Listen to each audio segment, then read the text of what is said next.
हरियाणा चुनाव में हार के बाद कांग्रेस आलाकमान ने पहली बड़ी समीक्षा बैठक की है। कांग्रेस ने हरियाणा में हार के कारणों की पड़ताल के लिए फैक्ट फाइंडिंग कमेटी बनाने का निर्णय किया है।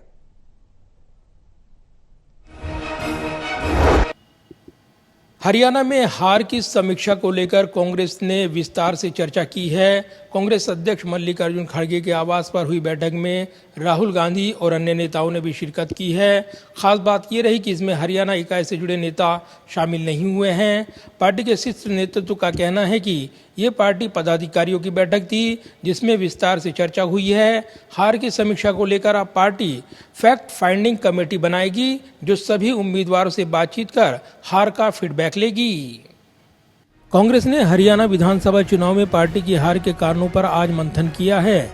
इस दौरान कांग्रेस अध्यक्ष मल्लिकार्जुन खड़गे और लोकसभा में नेता विपक्ष राहुल गांधी ने वरिष्ठ पर्यवेक्षकों अजय माकन, अशोक गहलोत, संगठन महासचिव केसी वेणुगोपाल के साथ बैठक कर हार की समीक्षा की है।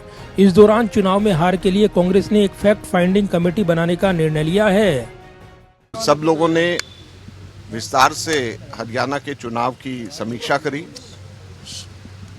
और जैसे कि आप सब लोगों को भी पता है, आप सब लोगों के चैनल्स में सब जगह के ऊपर एग्जिट पोल भी आए, ओपिनियन पोल भी आए और अगर हम लोगों की बात छोड़ें तो आप लोग भी इस चीज़ को मानते होंगे कि नतीजे अप्रत्याशित थे और किसी को भी उम्मीद नहीं थी कि ये नतीजे आएंगे।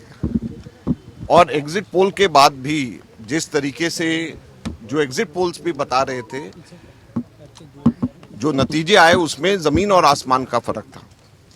तो हम लोगों ने उसकी चर्चा करी, अलग अलग कारण क्या हो सकते हैं इसके ऊपर चर्चा करी और इसके ऊपर हम लोग आगे और कार्रवाई करेंगे। बैठक के बाद अजय माकन ने कहा कि इस बैठक में हरियाणा के चुनाव नतीजों की समीक्षा की गई है। साथ ही अजय माकन ने कहा कि आप लोग भी इस बात को मानते होंगे कि नतीजे अप्रत्याशित थे। एग्जिट पोल और असल नतीजों में जमीन और आसमान का फर्क था।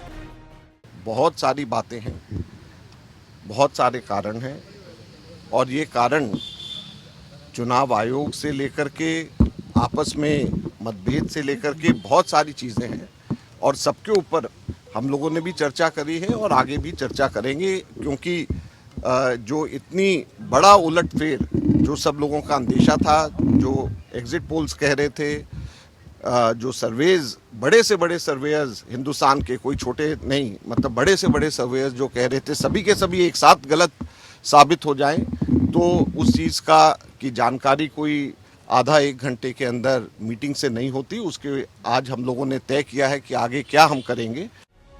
अलग अलग क्या कारण हो सकते हैं इस पर चर्चा की गई है। साथ ही अजय माकन ने कहा कि आगे के कदमों की जानकारी बाद में दी जाएगी। इस बैठक में पूर्व मुख्यमंत्री भूपेंद्र सिंह हुड्डा और कांग्रेस महासचिव कुमारी सैलजा के नहीं शामिल होने के बारे में पूछे जाने पर अजय माकन ने कहा कि जिनको बुलाया गया था वो सभी आए थे। इससे पहले कांग्रेस ने हरियाणा विधानसभा चुनाव के परिणाम से जुड़ी शिकायतों के बारे में बुधवार को निर्वाचन आयोग को जानकारी दी थी।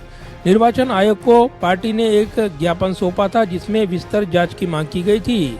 पार्टी ने इसकी जांच की मांग की थी कि ईवीएम और जिस तरीके से वीवीपीएटी मशीन में जो वोट पड़ी हैं उनकी जांच होनी चाहिए।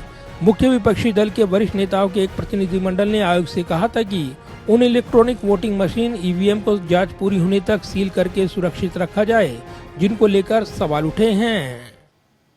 जाहिर है कांग्रेस हरियाणा में हार को अप्रत्याशित बता रही है और आश्चर्यजनक बताते हुए बीजेपी पर निशाना साध रही है और ईवीएम को दोषी ठहरा रही है। साथ में कह रही है कि इस पूरे चुनाव में जिस तरीके से जमीन पर हालात कांग्रेस के अनुकूल रही हैं, बीजेपी के खिलाफ रही हैं, ऐसे में जिस तरीके से परिणाम उसके उलट आए हैं, इसके पीछे ईवीएम के कई ऐसी तकनीकी वजह हैं जिसकी जांच पड़ताल जरूरी है। ऐसे में इस हार को अस्वीकार्य बताते हुए कांग्रेस आगे की लड़ाई लड़ने की बात कह रही है। कैमरामैन विदर्भ के साथ प्रदीप कुमार, टोटल न्यूज़, दिल्ली।